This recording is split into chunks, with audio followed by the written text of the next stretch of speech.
Hello guys, welcome back. आणि दाढ दुखत असून पण मला फिरायला जायचं मोह काही आवरलं नाही, म्हणून हे मला बसपर्यंत सोडवायला आलेले. आणि मी जिथे आधी राहत होती तिथल्या ह्या सगळ्या लेडीज आम्ही एका सोसायटीमधले आहोत.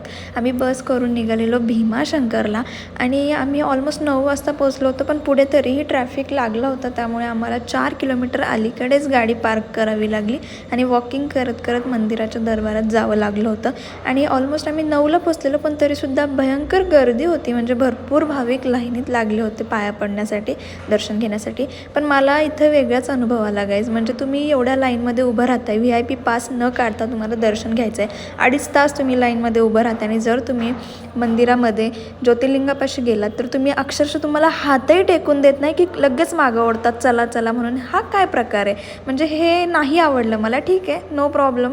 तिथनं पाया पडून दर्शन घेतल्यानंतर आम्ही महाराजांच्या किल्ल्याकडे निघालो. ते बघूयात आपण नेक्स्ट व्लॉगमध्ये. बाय. सबस्क्राईब नक्की करा.